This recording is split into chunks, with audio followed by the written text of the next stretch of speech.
Hello, I am Endlessness and welcome back to Final Fantasy VII Ever Crisis, and in this video I wanted to give you a guide for the Buno D'rhad boss in the First Soldier Chapter 7 extra section, and this boss battle has recommended 229,000 power.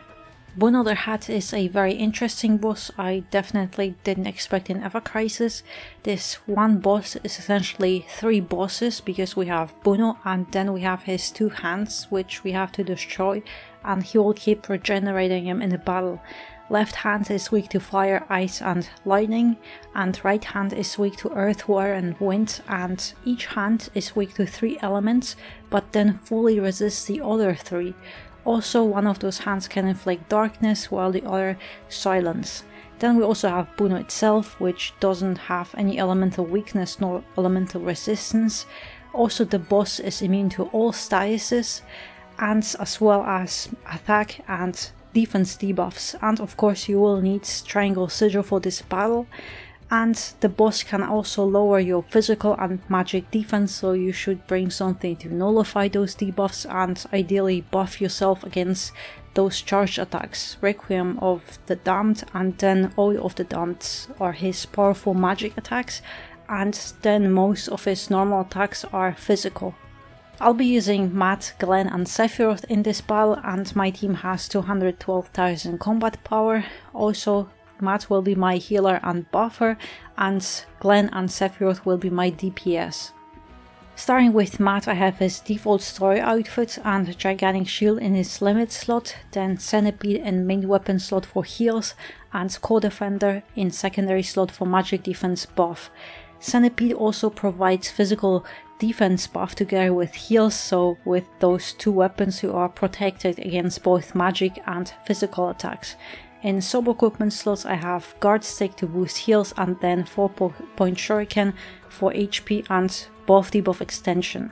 As for materia, Matt has a triangle sigil, then both darkness and silence Asuna, so Matt has 8.3 HP, 2.3 heals, and both his physical and magic defense are around 120. Then I have Glenn with his War Arcanum outfit and War DPS weapon, as well as Leviathan Salmon in limit slot, and in sub-equipment slot I have put two my best weapons to boost his war potency, one with physical attack and one with HP. Glenn also has a Triangle Sigil materia, and that fires just a stat stick, so Glenn has 9.1 HP, 3.1 physical attack and a little bit over 110 on both physical and magic defense. Lastly, I have Sephiroth with his lethal style outfit to give him some HP, then I have Edged Wings for ice DPS and Shiva Summon in limit slot. In sub-equipment slot I have put only Mithril Saber to boost his magic attack, and in materia slots I have Triangle Sigil, and that Quakera is just a stat stick, so Sephiroth has 8000 HP, 2.8 magic attack, and his magic and physical defense are quite low, with both being under 110. Some final notes: my team has multiple empty equipment slots, and the reason for that is I wanted to lower my team's stats and power, but you should equip your best weapons to boost your attack, HP, heals or other stats you might need. For this battle you can choose between First Soldier characters only. You can switch Glenn out, Matt is your only team healer, then for the last character you can only choose between Sephiroth or Lucia.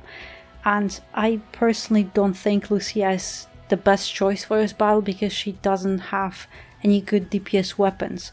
With Sephiroth you have multiple options. You can go Edged Wings for ice, Dark Havens for winds, or you could choose Shinra Blade or Protector's Blade for straight non-elemental DPS, and it will work great. Same with Glenn, who has War Axe, but also he has a very nice Fire Axe, as well as Ultimatic for non-elemental damage. Also, if you are using Sephiroth with a magic build, you could use Bahamut with Mega Flare as your summon. It also depends on your team's power and DPS if you can kill those boss hands fast enough, because early on we have a sigil phase, and if you didn't kill those two hands they will inflict silence and darkness on your DPS characters. Darkness will always target a character with highest physical attack, and silence will target your character with highest magic attack. But if you manage to destroy those hands before Sigil phase, you don't have to worry about those two statuses at all. Other than that, boss doesn't seem to have any enrage or other mechanics near the end of the battle, so there is no DPS race to kill the boss before he'll kill you. He'll keep regenerating his hands from time to time and do this Oath of the Damned charge attack followed by a series of physical attacks until you kill him.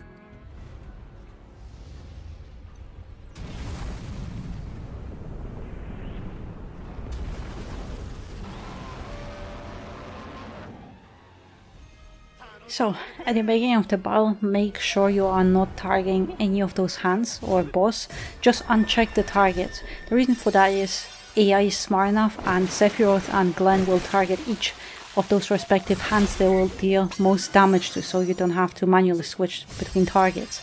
Also, as Matt, do Amulet Tribute to get ready for this attack, so you get this magic buff here. But also Requiem of the Damned, yes, it deals a lot of damage, but later on in the battle you'll get targeted by Oath of the Damned and it'll do nowhere near as much damage as this one. But as Sephiroth and Glenn, just keep targeting those hands and try to recover as much HP as you can. But now we have the Sigil phase, and this is a new mechanic where we have to break sigils or destroy those hands before we can target the boss here and break his sigils.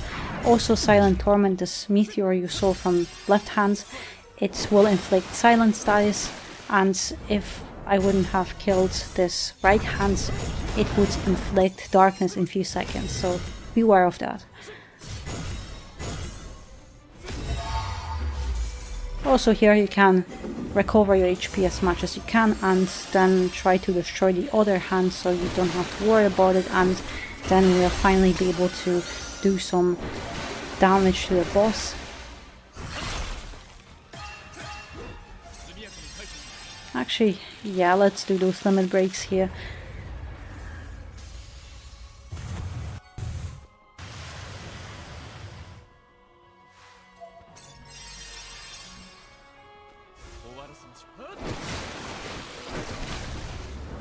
And those are those normal physical attacks that boss will inflict on you, will do on you. So you don't really have to switch to defense, but you'll just take a little bit less damage. This Wailing Plummet, this will do a lot more damage. So on this one I definitely recommend switching, but on normal arm attack it's fine. It's a series of physical attacks here. It takes quite long, so you have quite a lot of time to do some DPS here.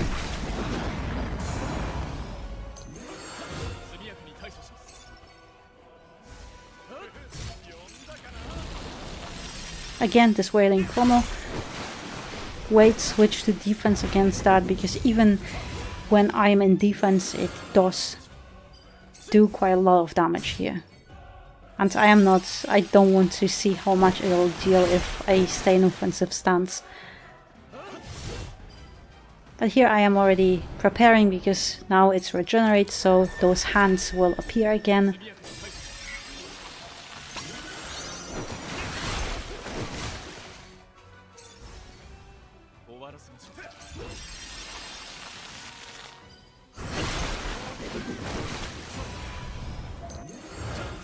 But as you can see, when we have those hands, we get attacked by magic attacks. So if you want, like me, you can do Amulet Tribute just to take a little bit less damage here. But as soon as you have those limit breaks, you can use them to get rid of those hands or do as much damage on them as possible.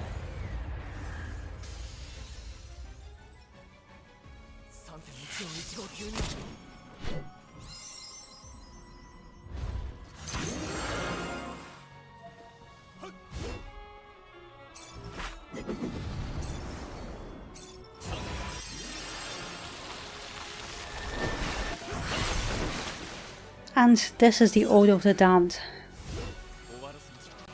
The same thing, boost your magic defense, so Amulet Tribute, and prepare for this. Also, it will nullify your magic defense afterwards, but it's still a little bit better to be prepared for that.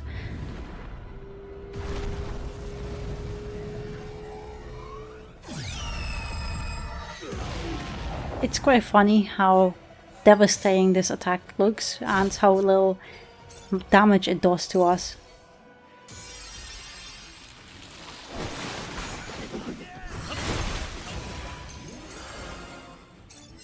But yeah, it's still, you have time, so just keep doing DPS as much as you can before the next attack. So again, Out of the Damned.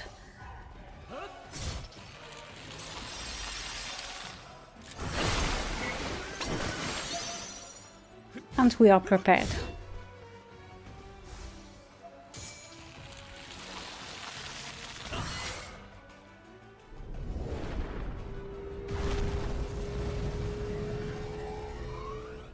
Again, it looks really so powerful, like it could one-shot us, but then it's, well, it's not even half HP.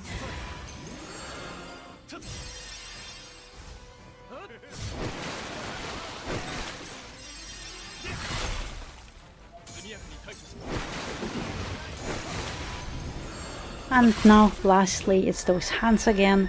So, again, you have to target those hands, or AI will target those hands.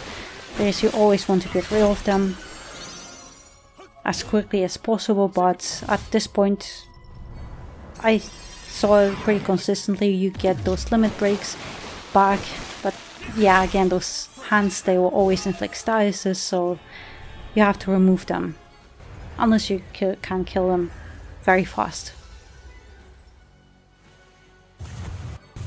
But also, I don't think I mentioned, Buno D'rhad, you can't decrease his attack or defenses, but he will inflict those debuffs on himself. So I do a lot more damage right now because he has debuffed himself.